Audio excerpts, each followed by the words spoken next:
Hi friend, all education for you में आपका स्वागत है। आज हम बिहार पुलिस के प्रैक्टिस सेट 2 लेके आए हैं, जो आने वाले एग्ज़ाम के लिए बहुत ही लाभदायक रहेगा। चलिए स्टार्ट करते हैं बिना देरी किए हुए। देखिए, फर्स्ट है, हिंदी साहित्य में आधुनिक काल के प्रवर्तक कौन है? हिंदी साहित्य में आधुनिक काल के प्रवर्तक कौन है? कि भारतेंदु हरिश्चंद्र। आधुनिक काल के प्रवर्तक है भारतेंदु हरिश्चंद्र हो जाएगा। नेक्स्ट है, निराला किस प्रकार के कवि माने जाते हैं? तो निराला है क्रांतिकारी कवि, तो इसका आंसर हो जाएगा ए। नेक्स्ट है, तोड़ती पत्थर कैसी कविता है? तो ये हो जाएगा यथार्थवादी।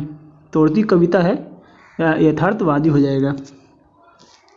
नेक्स्ट है, सूर्य शीर्षक निबंध कहाँ से संकलित है? तो सूर्य शीर्षक है का निबंध वो कहाँ से संकलित है?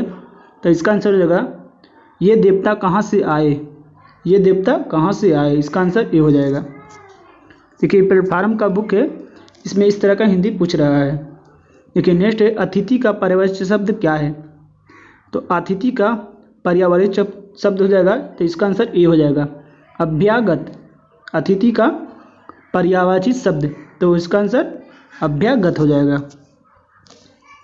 नेक्स्ट है, जीव का प्राय क्या है? तो इसका आंसर हो जाएगा रचना। जीव का प्राय रचना हो जाएगा।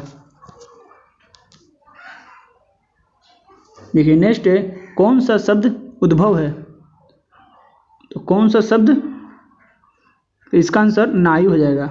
नाई जो है उद्भव है। नेक्स्ट है, जिसका ज्ञान इंद्रियों द्वारा ना हो उसे क्या कहते हैं? तो उसे अगोचर कहते हैं। जिसका ज्ञान इंद्रियों द्वारा ना हो उसे अगोचर कहते हैं। नेक्स्ट है, ग्रीस का संधि विच्छेद क्या है? तो ग्रीस का संधि विच्छेद ये हो जाएगा ग्री प्लस ईस। ये देख सकते हैं ग्री किस तरह के लिखा गया है, अब प्लस ईस हो जाएगा, तो इसका आंसर सी हो जाएगा ग्रीस। ग्रीस का संधि विच्छेद। नेक्स्ट है, कृतज्ञ का विलोम क्या है? तो कृतज्ञ का विलोम हो जाएगा कृदंत। कृतदंत, ये इसका आंसर सी हो जाएगा कृतज्ञ का विलोम। देखिए, नेक्स्ट देखेंगे, हड़प्पा सभ्यता संबंधित है। तो हड़प्पा सभ्यता है वो कांस्य युग से संबंधित है, तो इसका आंसर ए हो जाएगा। नेक्स्ट है, जैन परंपराओं के अनुसार पहले तीर्थकार कौन थे? तो ये जगह ऋषभवेद। ऋषभवेद जो है ये जैन धर्म के प्रथम तीर्थकार है, तो इसका आंसर सी हो जाएगा ऋषभवेद।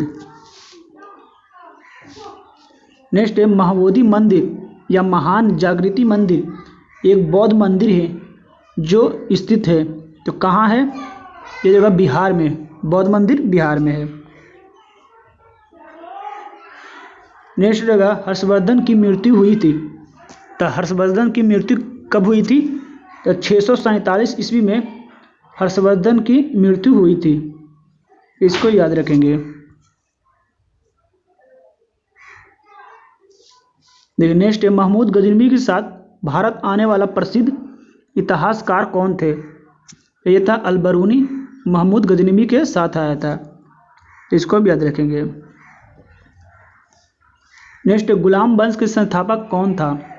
तो गुलाम वंश के संस्थापक हो जाएगा कुतुबुद्दीन ऐबक, इसका आंसर सी हो जाएगा, बी हो जाएगा कुतुबुद्दीन ऐबक। नेक्स्ट है, बाबर ने तुजुके बाबरी किस भाषा में लिखी थी? ये तुर्की में लिखा गया था, तो इसका आंसर बी हो जाएगा। नेक्स्ट है, प्लासी का युद्ध का मैदान कहाँ स्थित है? तो प्लासी का युद्ध का मैदान ये पश्चिम बंगाल में स्थित है, तो इसको याद रखेंगे। नेक्स्ट है, भारतीय राष्ट्रीय कांग्रेस के अध्यक्ष निर्वाचित होने वाला प्रथम यूरोपीय कौन था? तो यूरोपीय पूछ रहा है, तो ये जॉर्ज यूले था।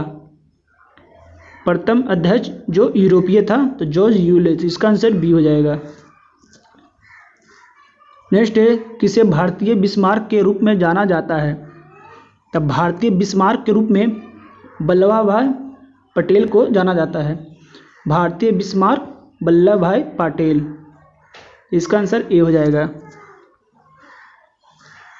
नेक्स्ट है महात्मा गांधी द्वारा भारत छोड़ो आंदोलन का प्रारंभ कब किया गया था? तो ये 1942 में किया गया था भारत छोड़ो आंदोलन।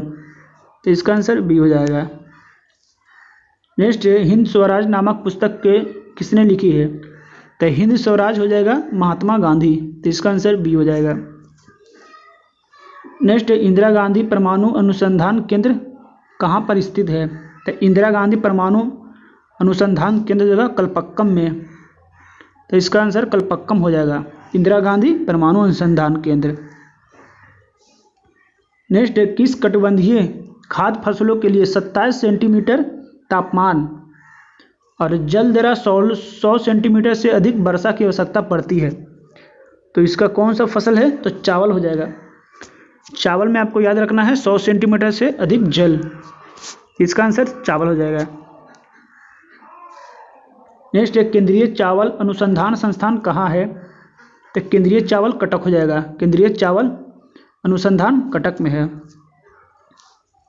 नेक्स्ट है भारत का वह सबसे बड़ा बंदरगाह कौन सा है जो कुल यातायात के लिए 5वें भाग को संभालता है? तो ये मुंबई है जो कुल यातायात के 5वें भाग को संभालता है। तो इसका आंसर मुंबई हो जाएगा। नेक्स्ट है वायुमंडल ओजोन की ऊपरी परत निम्नलिखित में से किससे बनी है? वायुमंडल की ओजोन परत है, ओजोन परत की ऊपरी परत निम्नलिखित में से किससे बनी है? तो इसका आंसर हो जाएगा ऑक्सीजन अणुओं को संयोजन। तो इसका आंसर बी हो जाएगा, ऑक्सीजन अणुओं का संयोजन। नेक्स्ट है भूचाल का अपकेंद्र क्या होता है? जो भूकंप आते हैं तो उसका अपकेंद्र क्या होता है? तो इसका आंसर होगा पृथ्वी की सतह पर वह बिंदु जो भूकंप उद्गम केंद्र पर ऊर्ध्वाधर होता है। अपकेंद्र है पृथ्वी की सतह पर वह बिंदु जो भूकंप उद्गम केंद्र पर ऊर्ध्वाधर होता है, तो उसे अपकेंद्र कहते हैं। नेक्स्ट है अलंकेश्वर किस लिए प्रसिद्ध जाना जाता है? तो अलंकेश्वर है वो तेल के लिए जाना जाता है, अलंकेश्वर तेल के कारखाना है। नेक्स्ट है लक्षद्वीप के लोग निम्नलिखित में से कौन सी भाषा बोलते हैं? तो लक्षद्वीप के लोग मलयालम भाषा बोलते हैं। तो इसका आंसर ए हो जाएगा। नेक्स्ट है जम्मू और कन्याकुमारी को जोड़ने वाला सबसे लंबा राष्ट्रीय मार्ग है? तो ये होगा NH-44। NH-44 है जो जम्मू और कन्याकुमारी को जोड़ने वाला सबसे राष्ट्रीय लंबा राजमार्ग NH-44। तो इसका आंसर ए हो जाएगा। नेक्स्ट है वर्ष 2021 की जनगणना के अनुसार निम्नलिखित में से किस राज्य में बालक बालिका का अनुपात सबसे कम है? तो इसका आंसर हो जाएगा हरियाणा, लड़का लड़की सबसे कम है, तो हरियाणा में हो जाएगा इसका आंसर। नेक्स्ट है उच्च न्यायालय के सेवानिवृत्त न्यायाधीश को वकील के रूप में काम करने की अनुमति नहीं होती है। तो ये हो जाएगा उच्च न्यायालय के उच्च न्यायालय में जिससे वह सेवानिवृत्ति हुआ है वहाँ वो वकील के रूप में काम नहीं कर सकता है, जहाँ उस न्यायालय में जिसमें वो सेवानिवृत्ति हुआ है, बाकी और कहीं भी वो वकील बन सकता है। तो इसका आंसर डी हो जाएगा। नेक्स्ट है संविधान के किस अनुच्छेद के अंतर्गत लोक सेवा आयोग का सदस्य को हटाया जा सकता है? तो लोक सेवा आयोग को हटाता है राष्ट्रपति। कितने अनुच्छेद के तहत? तो 317 अनुच्छेद के तहत लोक सेवा आयोग को सदस्य को हटाया जा सकता है। तो 317 अनुच्छेद हो जाएगा, इसलिए आंसर हो जाएगा। नेक्स्ट है धन विधेयक कहाँ पुनः स्थापित किया जाता है? तो धन विधेयक है वो लोकसभा में पुनः स्थापित करते हैं। तो इसका आंसर ये हो जाएगा धन विधेयक लोकसभा।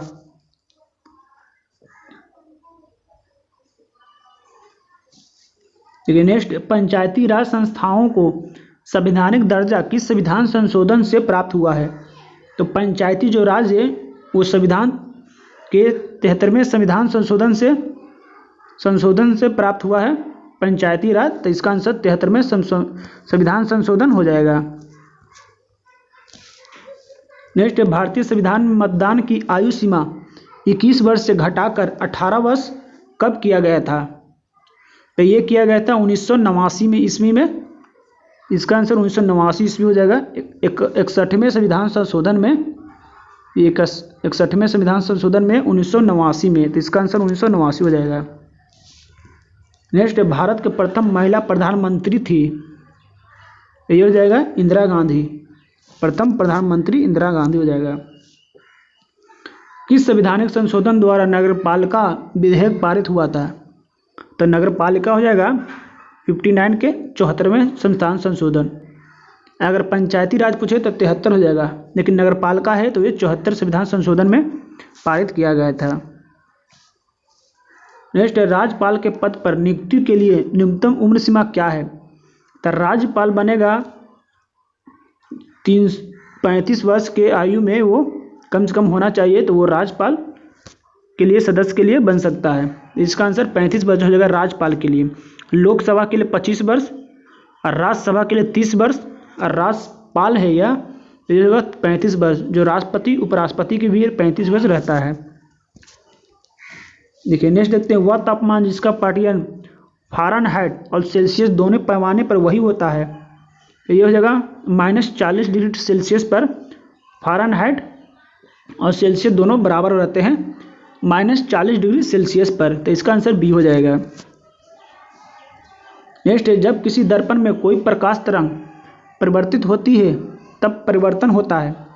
जब कोई दर्पण से कोई प्रकाश तरंग परिवर्तित होती है तो परिवर्तित होता है उसके आयाम में परिवर्तित हो जाती है, तो इसका आंसर बी हो जाएगा। नेक्स्ट है, डेसिबल शब्द किससे संबंधित है? तो ये हो जाएगा ध्वनि से संबंधित है डेसिबल। नेक्स्ट है, प्रकाश वर्ष किसका मात्रक है? तो प्रकाश वर्ष दूरी का मात्रक है, तो इसका आंसर बी हो जाएगा। देखिए नेक्स्ट देखते हैं 65 नंबर, जब बर्फ को 0 डिग्री सेल्सियस से 10 डिग्री सेल्सियस तक गर्म किया जाता है तो जल का आयतन होगा। तो जल का आयतन हो जाएगा पहले बढ़ती है उसके बाद कम होती है, तो इसका आंसर बी हो जाएगा, पहले बढ़ती है उसके बाद कम होती है। मान लीजिए यहाँ से एक बनाते हैं डायग्राम, तो इस तरह का इसका बनेगा। तो ये देखिए यहाँ पर 0 है, 1 2 3 4 5 6 7, तो मान लीजिए 4 डिग्री पर सबसे ज़्यादा रहता है, आपको पता है आयतन। तो यहाँ से देखिए 0 से 4 डिग्री तक यहाँ से ये देखिए बढ़ रहा है, 0 से 4 डिग्री तक सबसे ज़्यादा रहेगा 4 डिग्री पर, उसके बाद 4 के बाद देखिए घटते चल जाएगा, इसके बाद घटते चल जाएगा। तो इस तरह के डायग्राम बनता है आयतन में। तो देखिए तो 0 से 10 डिग्री है तो 0 से 4 तक बढ़ेगा, इसलिए पहले बढ़ती है उसके बाद कम होती है, तो 4 के बाद कम हो जाएगा। देखिए यहाँ से यहाँ तक धीरे कम होगा। तो इस तरह का आप डायग्राम बना के इसका आंसर दे सकते हैं।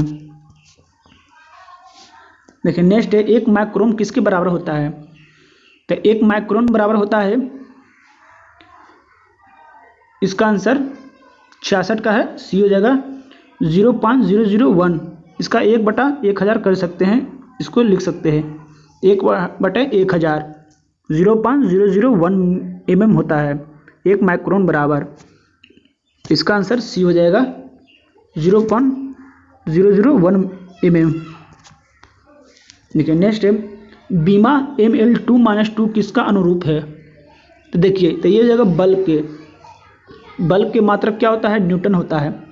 जैसे बल्ब बराबर होता है FA, F बराबर MA, तो M द्रव्यमान होता है, द्रव्यमान गुना त्वरण होता है, द्रव्यमान को हो जाएगा mg यानी किलोग्राम और गुना में त्वरण का मीटर प्रति सेकंड स्क्वायर। देखिए mg का क्या हो जाएगा? m हो जाएगा और गुना का हो जाएगा देखिए मीटर, तो मीटर का l होते हैं और माइनस s स्क्वायर है, मीटर प्रति सेकंड स्क्वायर त्वरण को होता है, तो s स्क्वायर नीचे कर देंगे, s से सेकंड को t से डिनोट करते हैं तो t-2 हो जाएगा, प्लस में इधर 2 है तो ऊपर जाकर माइनस में हो जाएगा, तो ml ये -2 हो जाएगा। इस तरह का इसको बीमा निकालते हैं, तो इसका आंसर ए हो जाएगा बल्ब। नेक्स्ट है, निम्नलिखित में से किस खाद्य पदार्थ को एक ही मात्रा में अधिकतम कैलोरी मान विद्यमान है? इससे क्वेश्चन पूछा गया है कि सबसे कैलोरी किस में ज़्यादा रहता है, तो इसका आंसर हो जाएगा मक्खन में कैलोरी सबसे ज़्यादा रहता है। नेक्स्ट है, लाफिंग गैस का रासायनिक नाम क्या है? तो रासायनिक नाम इसका N2 होता है, सूत्र N2O। देखिए N2O तो नाइट्रक ऑक्साइड इसको कहते हैं, तो इसका आंसर हो जाएगा di nitric oxide, N2O nitrous oxide इसका आंसर हो जाएगा। देखिए नेक्स्ट है, पित्तल किसका मिश्र धातु है? तब पित्तल धातु मिश्र धातु जस्ता और तांबा का, जस्ता और तांबा का पित्तल एक मिश्र धातु है। नेक्स्ट है, प्राकृतिक गैस का मुख्य घटक क्या है? तब प्राकृतिक गैस का मुख्य घटक मीथेन हो जाएगा, इसका आंसर ए हो जाएगा। नेक्स्ट है, दिया सिलाई में प्रयोग किया गया फास्फोरस का अपरूप होता है। तब दिया सिलाई में लाल फास्फोरस का प्रयोग किया जाता है। देखिए नेक्स्ट है, परमाणु संख्या जिसका 20 है, तब परमाणु को इलेक्ट्रॉनिक विन्यास क्या है? तब 20 को किस प्रकार लिखेंगे? तो इसका आंसर सी हो जाएगा, 2 8 8 2 हो जाएगा। देखिए 10 2 20 इस तरह के लिखेंगे, क्योंकि इलेक्ट्रॉनिक विन्यास इस तरह के लिखते हैं, 2 8 8 16 16 32 32 इस तरह के रहेगा, तो आप इस तरह के लिखेंगे, सरियाएंगे। पहले में 2 जरूर पूरा करेंगे, उसके बाद 8 पूरा करेंगे, तो इस तरह का बनेगा। इसमें 20 है तो देखिए 2 लिखें, उसके बाद 8 लिखे तो 10 18 हो गया, बाकी 2 बचा, 2 के 2 लिख देंगे, क्योंकि इसमें चौथा में सबसे ज़्यादा आ सकता है 16 को इलेक्ट्रॉन। इस तरह का परमाणु विन्यास लिखते हैं, तो इसका आंसर सी हो जाएगा। नेक्स्ट है, समुद्री शैवाल में क्या होता है? तो समुद्री शैवाल है तो उसमें आयोडाइड पाया जाता है, तो आयोडाइड हो जाएगा, इसका आंसर बी। नेक्स्ट है, सेल्यूलोज निम्नलिखित में से किसका मुख्य घटक है? तो सेल्यूलोज है वो कोशिका भित्ति का बना होता है, तीसरा घटक हो जाएगा कोशिका भित्ति। कोशिका भित्ति में सेल्यूलोज का बना होता है। देखिए नेक्स्ट देखेंगे, भ्रूण विकास के लिए निम्नलिखित में से किस अंग के द्वारा खाद्य की पूर्ति की जाती है? जो भ्रूण विकास के लिए किस अंग के द्वारा खाद्य की पूर्ति की जाती है? तो ये हो जाएगा गर्भाशय। गर्भाशय से खाद्य की पूर्ति की जाती है भ्रूण में, तो इसका आंसर गर्भाशय हो जाएगा।